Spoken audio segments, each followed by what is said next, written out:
کے نام جیسا ہوگا، قریش میں سے ہوں گے، اور جس دور میں آئیں گے وہ حضرت عیسیٰ علیہ السلام بھی انہی کے بعد فوراً نازل ہوں گے، اس دجال بھی اسی وقت ظاہر ہوگا. یہ تینوں چیزیں ایک ہی وقت پہ ہوں گی، دجال، حضرت عیسیٰ علیہ السلام اور حضرت مہدی. اور حضرت مہدی دمشق میں مسجد میں نماز کے لیے کھڑے ہوں گے کہ اچانک حضرت عیسیٰ علیہ السلام فرشتوں کے کندھوں پہ ہاتھ رکھ کے دمشق کے مینار پہ اتریں گے، پھر وہاں سے سیڑھیوں سے نیچے آئیں گے کیونکہ دارالاسباب میں داخل ہو چکے ہیں. حضرت مہدی ان سے کہیں گے کہ آپ نماز پڑھائیں، وہ انکار کریں گے. حضرت مہدی کی اقتداء میں حضرت عیسیٰ علیہ السلام نماز پڑھیں گے اور پھر دونوں کی اقتداء میں جہاد ہوگا. تو مجاہدین کے امام ہوں گے حضرت مہدی. اتنی بات ہمیں معلوم ہوتی ہے. چند باتیں اور ہیں روایات میں جو ملتی ہیں. یہ ہمیں ڈیٹ نہیں بتائی گئی ہے، سن نہیں بتایا گیا، سال نہیں بتایا گیا. اس بارے میں صدیوں سے لوگ پیش گوئیاں کر رہے ہیں کہ فلاں سن میں آئیں گے، فلاں سن میں آئیں گے. بڑے بڑے لوگوں نے پیش گوئیاں کی ہیں جو 100% غلط ثابت ہوئی ہیں. تو اب بھی لوگ پیش گوئیاں کر رہے ہیں کہ 2025 میں آئیں گے، کوئی کہہ رہا ہے 2030 میں آئیں گے.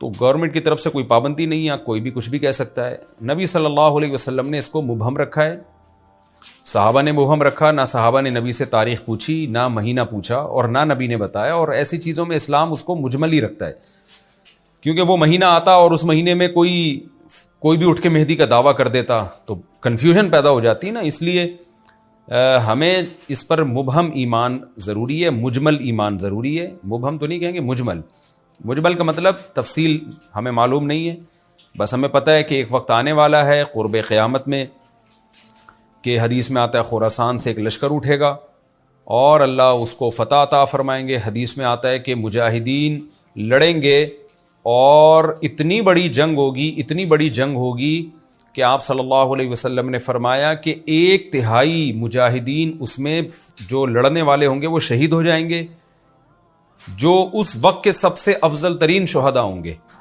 اور 1/3 مجاہدین وہ ہوں گے جو لڑائی کی شدت اور سختی کی وجہ سے میدان چھوڑ کے بھاگ جائیں گے. یہ وہ لوگ ہوں گے جن کی اللہ کبھی بھی توبہ قبول نہیں کرے گا.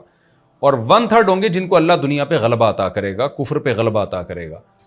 تو یہ اس وقت پھر حضرت مہدی کی قیادت میں جہاد ہوگا اور پوری دنیا میں امن قائم ہو جائے گا. حضرت عیسیٰ ابن مریم بھی اسی وقت نازل ہوں گے، دجال کو قتل کریں گے.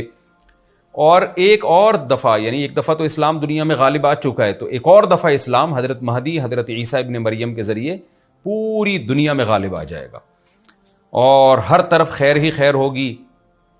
جزیے کا نظام ختم ہو جائے گا اور اللہ تعالیٰ اپنی برکتوں کو کھول دے گا. آسمان کی برکتیں، خوب بارشیں برسیں گی. ایک روایت میں آتا ہے، ترمذی کی روایت ہے، اتنے بڑے بڑے انار پیدا ہوں گے کہ اس کے چھلکے کو لوگ سائبان کے طور پہ استعمال کریں گے. ایک انگور کا دانہ کئی لوگ نچوڑ کے پئیں گے.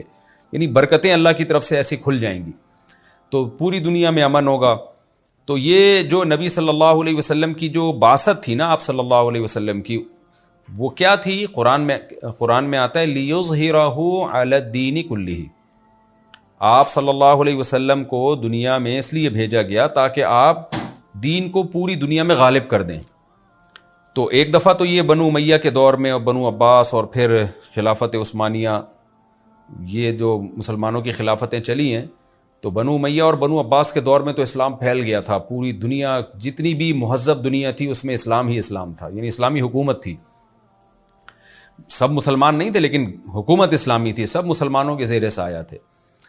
تو اللہ تعالیٰ اب پوری دنیا میں کیفیت کے لحاظ سے، کمیت کے لحاظ سے، کوانٹٹی کوالٹی دونوں لحاظ سے اسلام کو دنیا میں غالب کرے گا.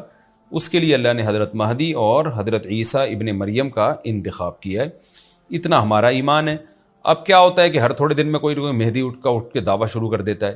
اور تو امام مہدی سب سے پہلی بات یہ مجاہد ہوں گے، بڑی اہم ترین بات یہ ہے. اور انہی کے دور میں حضرت عیسیٰ ابن مریم بھی نازل ہوں گے، تو اور دجال بھی ظاہر ہوگا. تو اس لیے یہ تینوں چیزیں ایک ساتھ ہیں، اس لیے ان کو پہچاننے میں اہل اسلام کو دشواری نہیں ہوگی. حضرت مہدی کو تو لوگ خود تلاش کریں گے. ان کی علامتوں میں سے یہ بھی ہے، وہ دعویٰ نہیں کریں گے. لوگ اہل اللہ، بزرگان دین، علماء ان کو خود تلاش کریں گے. آج لوگ خود دعویٰ کر رہے ہوتے ہیں حضرت مہدی ہیں، میں حضرت مہدی ہوں، تو وہ دعویٰ جو کرے گا اس کا مطلب وہ تو ہو ہی نہیں سکتا. تو اس لیے ہمیں اس ٹاپک کو ختم کر دینا چاہیے، اس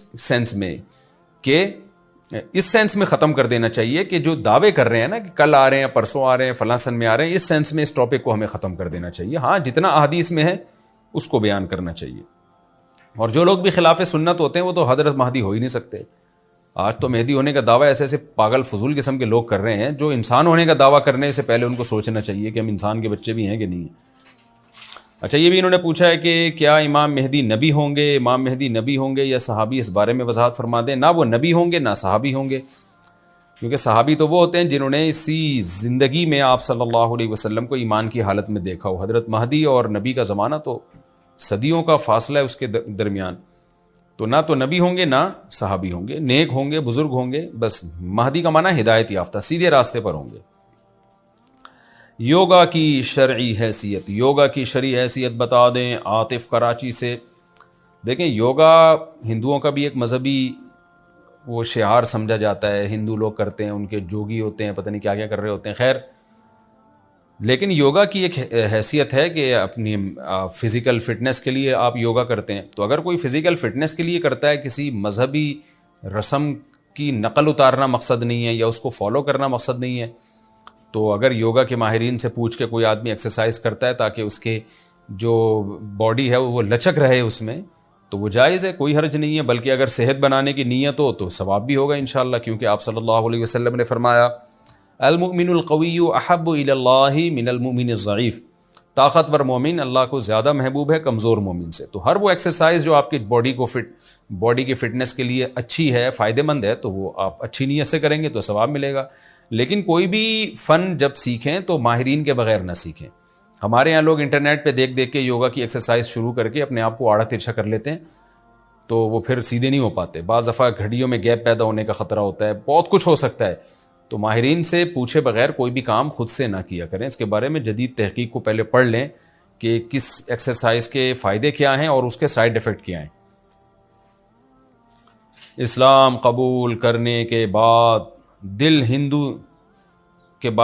ہندو دھرم کی محبت، دل میں ہندو دھرم کی محبت ہو تو کیا حکم ہے؟ اگر کوئی ہندو لڑکی مسلمان لڑکے سے شادی کرنے کے لیے اسلام قبول کرے، اس کے بعد نماز روزہ زکوٰۃ پر بھی عمل کرے، لیکن اس کے دل میں ہندو دھرم کی محبت بھی ہو، کیا وہ لڑکی مسلم ہوگی یا نہیں؟ راشد قریشی انڈیا سے۔ دیکھیے، محبت کی دو قسمیں ہیں، ایک محبت کہلاتی ہے عقلی اور ایک کہلاتی ہے طبعی۔